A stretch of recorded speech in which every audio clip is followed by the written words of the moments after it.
Hello, welcome. Well, this is exciting. We're going across the Atlantic to the United States of America to speak to somebody I'm very keen to talk to for something that isn't one of the biggest things that he's known for. He sprung to fame, he sprang to fame, he springed to fame with the X Files, the truth is out there. The Californication was a big thing for him, as well as a million other things. I particularly want to talk to him about his work with the great Gary Shandling. Hopefully that will come up. It's only David Duchovny.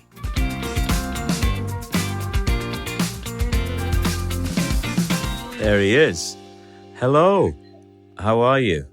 I'm frazzled, obviously, and I apologize. Why are you frazzled?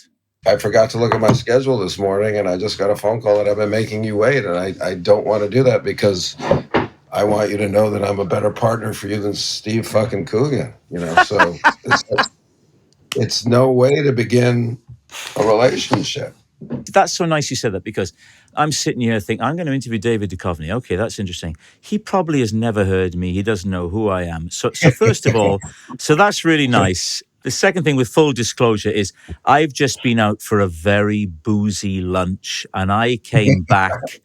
I've been back in a taxi. I've been at this lunch going, oh, Christ, what time is it? I've got to do David. I'm doing David Duchovny. I've got to have time to get my act together when I get home. And then I've come back. Oh, so David, how lovely. You're aware of my existence. Well, it's nice to meet you. I think I would prefer you a little boozy, so I feel good about the way this has begun. Oh, that's great. I'm a little woozy, so I think we're well matched. We'll call this podcast Woozy and Boozy. Thanks for doing this. It's my pleasure. I'm a huge fan of yours, and not just the stuff you do with Steve, but they floated this idea by me, and there's so many podcasts out there and conversations. I thought, well, this is jinxing it, but I thought we'd have an interesting conversation. And I don't do imitations like you guys do so well, so we can't do that. We're gonna have to find our own thing. The thing I really wanted to talk to you about was your relationship with Gary Shandling. The stuff you did on Larry Sanders was wonderful. How did it come about, and how much did you enjoy those performances you did with him? Well, I was doing the X Files in Vancouver, and I was very. It was like a 10-month, commitment. It was tough physically, and I remember I had my hiatus, which was like 8 weeks or 7 weeks or whatever before we'd go and do another season. And I said, I don't want to do a movie. I just want to do SNL. I just love the show. It came back. Oh, Gary loves you. He wants you on the show. And I came, the first time I came down there, I got there early, and I was watching him do the talk show segment part of it, which was all improvised, as a talk show would be.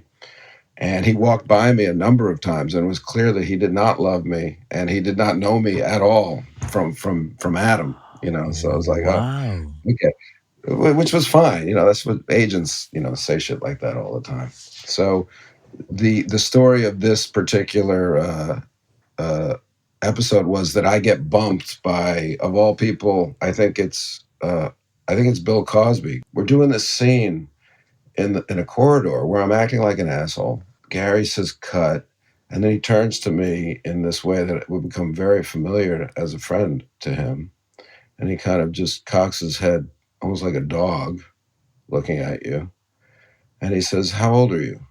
I said, I'm 33, 32. And he says, what took you so long?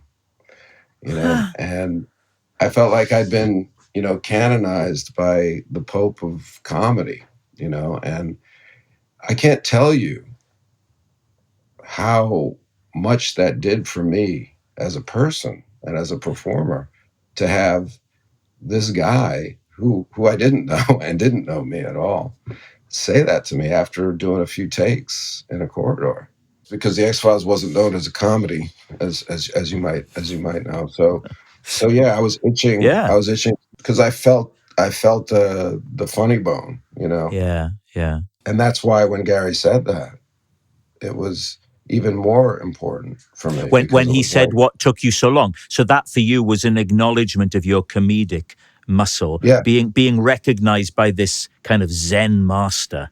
yeah, yeah. He Wow, said, "Why? wow, Yeah, why haven't you been doing? Why haven't you been doing this or whatever? The many different things that it could mean." yeah. Um, and still couched in almost an insult in the same way. It was just beautiful. So was that the Yeah. beginning of a friendship then?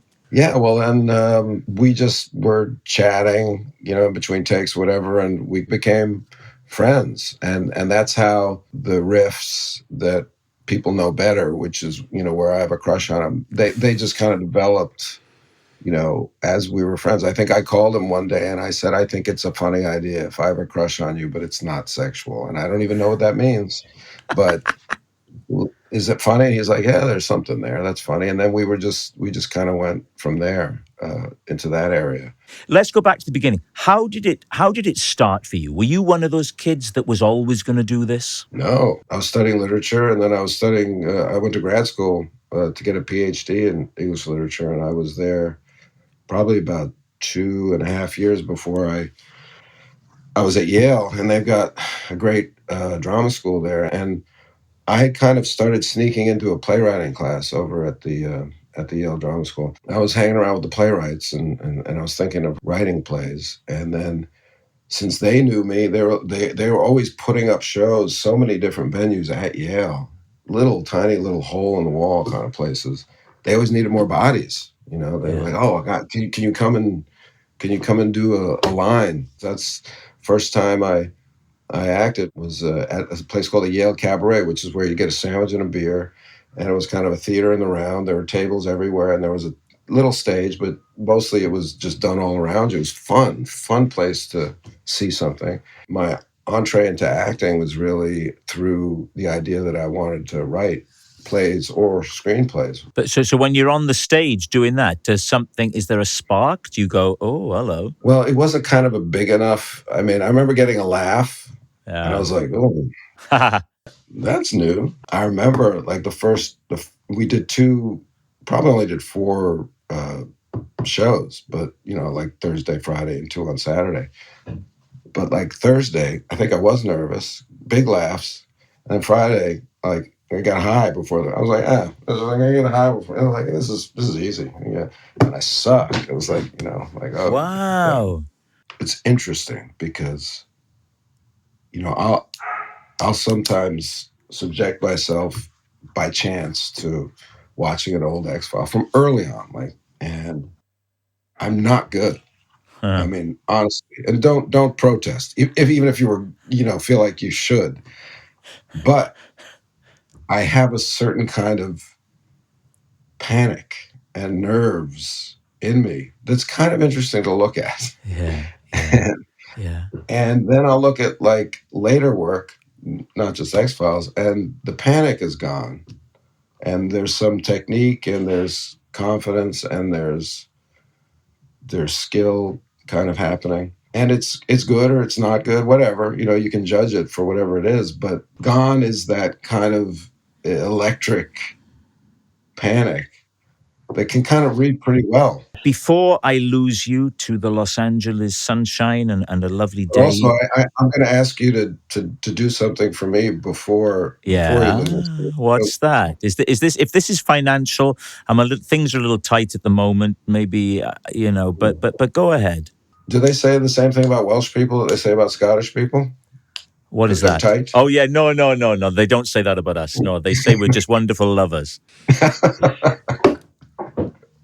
um, I want you to do the voice in the back of your throat, being a Really? victim of Pompeii.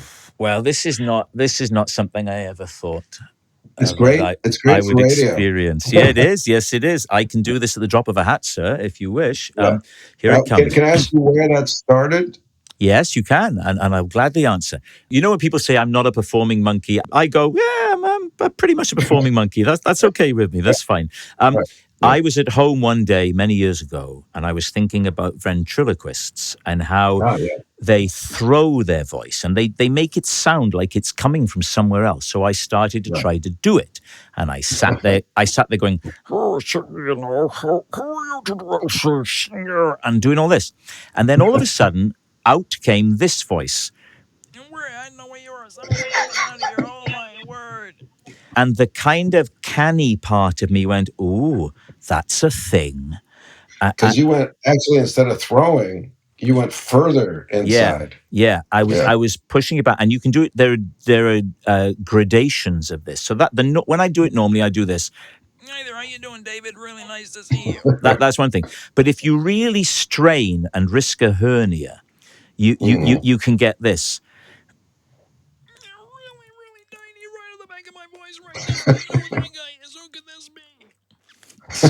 So I did that, and then I did a film with Steve called A Cock and Bull Story, and I did it while we were messing around on set, and it made Michael Winterbottom, the director, laugh, and it was one of the things that made him think of doing the trip.